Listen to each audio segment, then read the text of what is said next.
In this video, we are going to learn Linux file system and the navigation.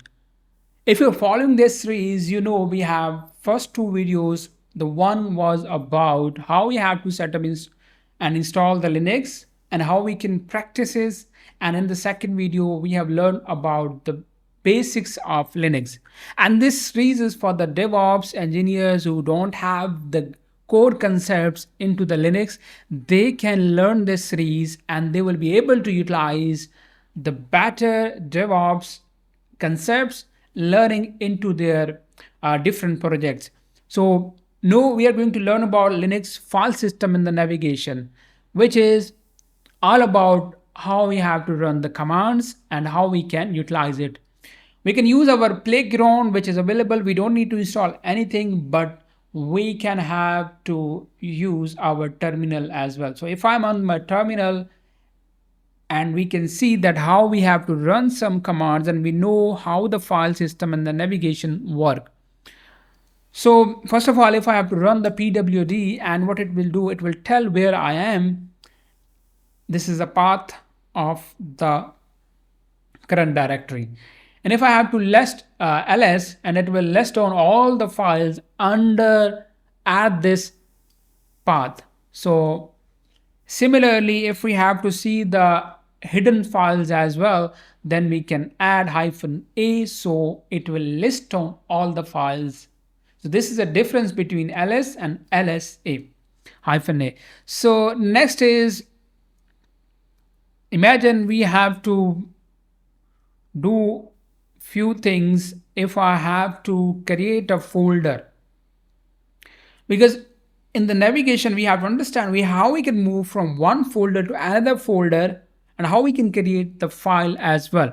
So I'm going to create a folder first. So you can see this is a command which do the two types of jobs, not one. I said make directory, it's mean create a folder.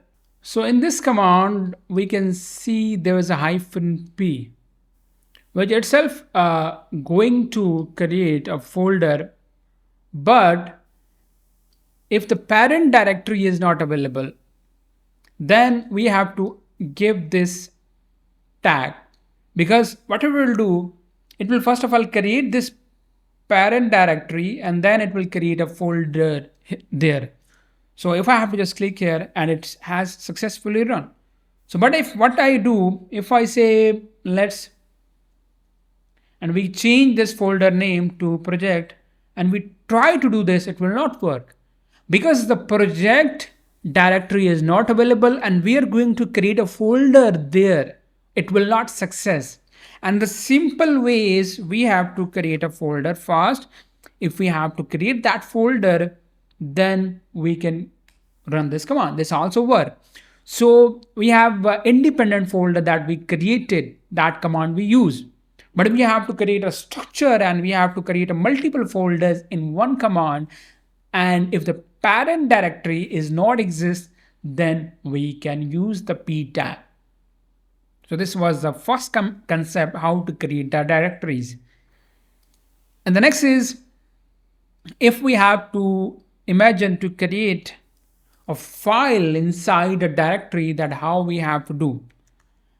Let's clear it. And if we say we have a projects folder, and into this folder, if I have to create a file, which is a readme.md.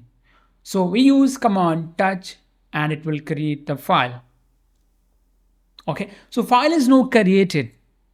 And if we have to verify, we can go into the projects folder and we go and we can see the ls, and into the app folder we have to go, and you can see readme.md file is there. Now we are at that folder, at that path, but if we want to go at the root directory here, what we have to do, we can just simply type cd. So it taken us to the root directory. Next thing is, what we are going to do, if we have to move the file, we have to copy the file to this folder. How we can do that? because we have readme into this folder and we use a cp, which is a copy. It will copy this file and it will create our, add the file here. So now what we did, it has now moved the file to this folder. And if we have to do one more thing, which is, imagine we want to go to this directory, and if I can show you, this is a readme.md file which is available here. And if we did a copy mean that it will just copy the file and it will just move there. If the file already existed, it will replace the file, but the file will stay there into the original directory where it was projects.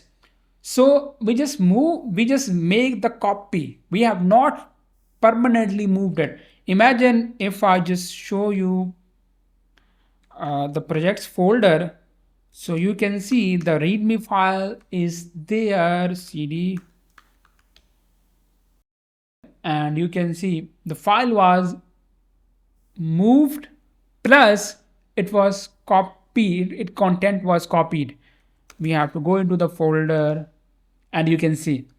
So the purpose is to understand the command, which is a cp and mv that we are going to learn. The cp just copied it, but it just did not move. Now what we are going to do, we have to move it as well.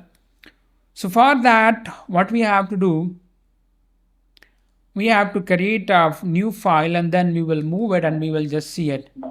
We are going to create a file. It can be notes.md, no such file. Okay, we have to go here and then we can touch at the root directory. What happens? No new file is created, but now we are going to learn the command, which is mv. Now we want to move this file from this folder, which is this folder, to, we have to maybe temporary directory. We can move it here, or we can run this command. So if you understand, it's saying that we have to learn that if we do the mistake. So what it is saying, cannot, there's no file inside this because we have given the wrong path. Why? Because the notes.md is inside this folder. It says that the file is not available into the directory. So how we can confirm it? To make sure we have given the correct path, cd, we can clear it.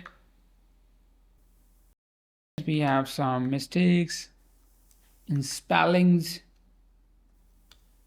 Okay, so now we can see we have a notes.md file. Imagine that we want to move it to the folder, to the temporary folder. So we have to learn that how we have to give the path. Currently we are at the path where the file exists. So for that, we can simply do this as well. So what we did, move this file readme because it is already available, or we can give a correct name as well, which is notes.md as well. So it will move and copy, and if I say, and you can see no, in this folder there's no file, because what we did, first we moved the readme file to the notes.md, all the content is copied, and then we have a notes.md file left. And then what we did, we also moved this to the notes.md. So this is how we can move and we can copy the files. Next is finding a file into whole directory. Let's imagine we go into our root directory, and let's understand this concept.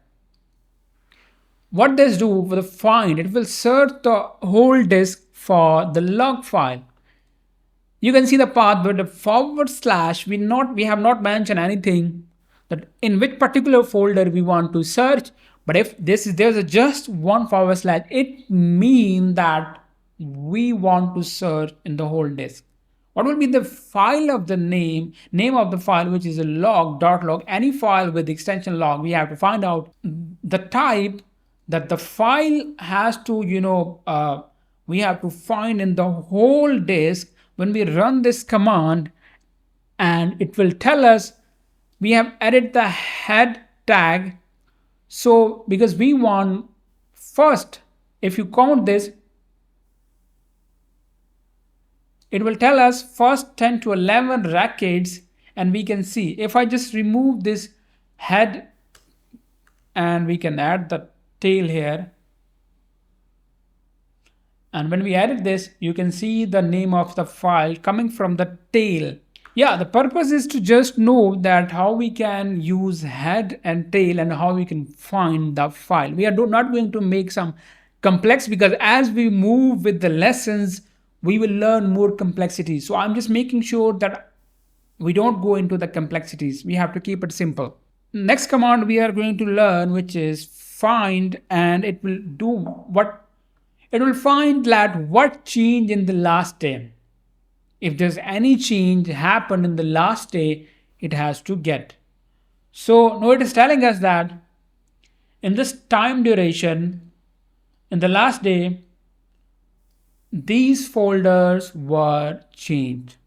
As we made some changes into this folder structure, that is why it is telling us these changes were happen. So this is a useful command. We can see if we have to maybe troubleshoot something, if any of your team member has did something in your server and you want to see what they did in the last day, what they changed. So this is a useful command. And so you can do some practice as well. You can see the commands on the screen and even on the GitHub. So if I have to show you, we have a Linux course, which is the GitHub. You will see the practices here and you can do the practices. And if I go into the Linux file system and navigation, you will see all the commands are available here. And it makes you to just copy and practices, even just use the playground. So all the commands are there. So this was all about the file system and the navigation in the Linux. In the next video, what we are going to learn, we have to learn how we can work with the files, which is an important concept that we have to learn in the next video. So I will see you in my next video.